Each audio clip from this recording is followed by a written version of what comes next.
Hello Neighbor Hide and Seek, the only game where part of the puzzle is figuring out what the puzzle even is. Now then, this Hello Neighbor prequel did a full drop in this lovely month of December and promised to answer questions. Questions like, why was our progress in Chapter 1 measured by a clock which had 12 hours even though there were more than 12 plushies to collect? What really happened to the neighbor's beloved family? How exactly did he spiral into an insanity so intense that from his hands spawned a house which haunts our mortal soul? And why does something haunt it? I've given my explanation for the shadow, but with Hide and Seek coming in full blast, we'll finally know for sure. Also, what's with the crows? I don't know about you, but I think that's a lot of questions. I'd say I can't handle this, but I've been through worse. Before I get into it, I'd just like to point out that the story elements are sparse. Most of Hide and Seek is just playing around in the children's imagination, which by definition is not the real world. However, what is the imagination but a portal to a place where the emotions and knowledge of our life roam free from conscious thought? We're going deep, people, so prepare yourself for the story of how Howdy Ho Neighborly Doo came to be, of childhood fears and dreams taking the reins of cryptic storytelling. This is the story of Hello Neighbor Hide and Seek parts 1, 2, 3, 4, and 5. The story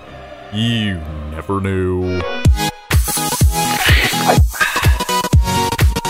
Oobly goobly, did you know it's the holiday season? You know what you need for that, right? Presents for yourself, cause you matter the most. So screw other people and get yourself some of our awesome merch. The aliens came to conquer, and you can join the resistance and become one with the forest with our sick black sheep design. We've got hoodies, t-shirts, tank tops, and even posters. Just go to pixelempire.com/treesicle to check them out. Plus, for a limited time, the entire site is 10% off. And 10% more off by checking out with code TREESICLE. Posters are buy one get one free, and each purchase gets priority shipping to get your stuff in time for the holidays. So stop shopping for other people when you could be shopping for yourself or other people. That's up to you. Check it all out at pixelempire.com/TREESICLE. Now back to it. Alright, like I said, the story of this game isn't exactly dense. Chapter 1 taught us to hate stuffed animals and love happy families. Chapter 2 could be summed up in 3 sentences if I really wanted to do that, but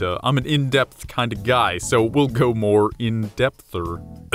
We begin in a bedroom. The Childens are all ready to play cops and robbers because cowboys and Indians is racist, and it's pretty cute. The cops and robbers, not the racism. Nobody seems to be around but them. And just as in Chapter 1, we play as the sister and open a door to reveal a landscape teeming with unrestrained childlike wonder. But this time it's the inner city! Clearly these kids have never been to a city because I don't see any homeless people anywhere. What's a city without some guy yelling at me about the apocalypse and another trying to sell me Q-tips? Anyway, clearly the standard of living in Imagination City isn't too shabby. So naturally, our goal is to steal as much money as possible and place it in this giant basket in the middle of everything. And don't get caught by the brother/cop. A flawless plan. And look! With every bag placed, the clock ticks forward. Tiny Build really doubling down on the clock thing. It ticks me off. We move on. More money bags must be collected to fulfill our insatiable hunger for material wealth. But wait! The streets and the buildings accessible from them are empty now. In fact, I had no idea where to go until, oh, you get hit by a car to get propelled onto a balcony thing. Wait a minute. Get hit by a car. Hit by a car! Stop right there! I've just had a profound revelation! Recall from Hello Neighbor, the non-prequel, that during a dream sequence we see our neighbor chivalrously help someone into a car only to see him sobbing by the side of the road moments later, with a pink high heel nearby. His wife died by car! Our mom, or a high-priced lady of the night, was hit by a car while in a car. Therefore, to be smacked upwards by an oncoming locomotive so as to progress is no doubt a facing of our fears. Either that or our character didn't want to continue playing this game, so opted to jump in front of a moving vehicle instead. Either or. It's called symbolism, people, and this is rock solid stuff. And so we continue upwards across the planks of wood until finally a steam vent that propels us upwards still. Then blah blah blah, we get more money and a key. Unlock this gate, bouncy bounce off this trampoline, then that one up here, and a dead guy! He's definitely dead. And the inside of his apartment is messy. Someone killed him and searched his place for valuable goods. Joke's on them, the money's behind this painting and it's ours now. Not like this guy needs it anymore. And if these signs of death weren't enough, look! The crow. Perched, watching, waiting for us to finish this game. Put the money in the basket, collect some more, throw it in, and bam! The clock strikes 12 and it's finally over. And the cutscene we see is sad. The parents still aren't home. The children must fend for themselves and eat dinner made of nothing. See, kids, you can't eat imagination! Were these occurrences in this imaginative playground just a coincidence? Let's find out! On to Chapter 3. It's time to play Fire vs. Firefighter. Our brother is fire, and we, the sister, are a firefighter. Turns out the doorknob is too hot to handle because of the imaginary fire burning on the other side of it. This is some realistic fiction of the mind, people. So get that oven mitt, open the door, and holy balls, everything is on fire. Smokey the Bear would have an ulcer. And look! A crow. Another omen of death! Even more than the fire. Anyway, we have to collect these creepy doll things and put them in the basket to please the stupid clock, and meanwhile, one must wander around aimlessly, trying in vain to figure out what the puzzles even are. Eventually, frustration turns to victory, doll things are put into the basket, and all is well. Kind of. The game ends and the cutscene plays, and this time our dad comes home, carrying his wife's purse. Now I know why we were stealing money. Dad taught us to. Or he's in the early stages of his path as a drag queen. Or his wife is dead. Probably the last one. He falls to his knees in deep despair, embracing what's left of his family. He then feeds his children a dinner made of nothing. The sister gestures, "Hey man, are you?" And the brother kind of acknowledges this is weird but doesn't seem to care. Finally, something concrete to analyze. The fact the neighbor brings home this purse and gets all sad, combined with the wife car bing bang boom cutscene, is proof the wife is dead and was not for purchase. Pretty obvious, but the dinner made of nothing is what's really interesting here. The fact Dad would bother to set the table and not actually make dinner is clear evidence this moment is when cracks begin to form in the neighbor's mind. Look at the kids. They're confused. Reality is fuzzy when you're knee-deep in tragedy. This part ends and we move on to the next stage. Stage 4! Daddy sits depressed, watching TV in the living room. Apparently he likes shows with lots of screams and agony. A weird way to unwind. Must be Desperate Housewives. The brother is frustrated, angry, even less able to deal with the loss than his father. The sister tries to comfort him as well. He shrugs her off, but she's persistent until BAM! Kid's got a gun, pointed at her. Is this foreshadowing? Nah, definitely not.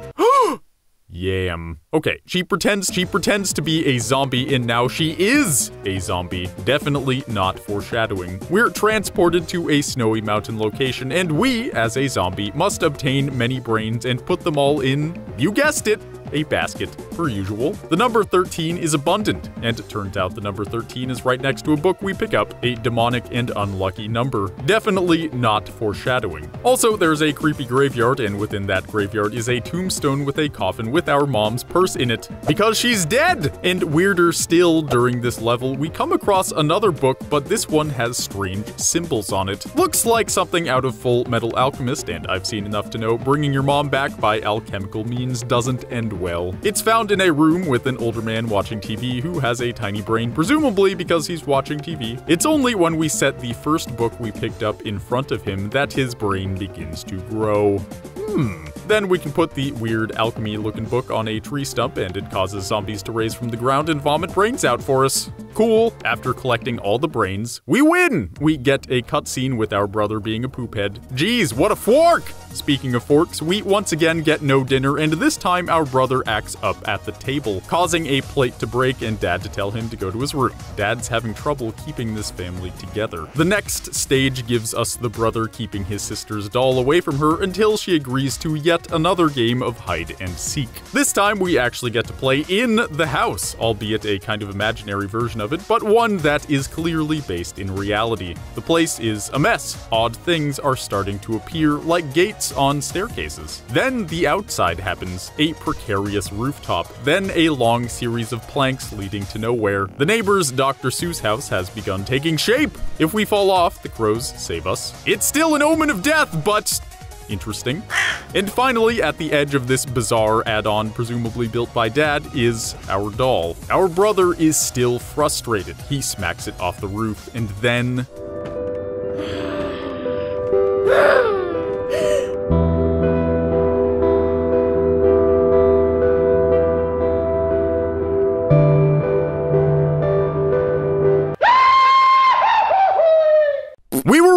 the brother killed the sister. Woo! Check out part 1 of our Hello Neighbor story you never knew if you didn't see it. Then we get a scene of the dad burying his daughter, the crows are hanging out, the church bell is tolling, and the credits roll. So what does all this mean? Well, really, it confirms everything I said in our last story you never knews about Hello Neighbor. Go me. The neighbor had to bury his daughter because his son killed her, right? That's why we see that weird reality simulator in the basement during the non-prequel game. He's trying to keep his son locked away and reasonably content so that 1. Nobody will find him and get him in trouble for killing his sister, and 2. Because that way the son can't get hurt or killed. That's why the son unlocked the door for us that one time, because he lives down there and wants to get out. And the best way to do that is for us to get the word out. And let's not forget about the missing posters from the original game. As I pointed out, our neighbor puts them up around the neighborhood to play the part of a confused father who has no idea where either of his kids are. If he can just keep pretending, at least nobody will come to take the last of his family away.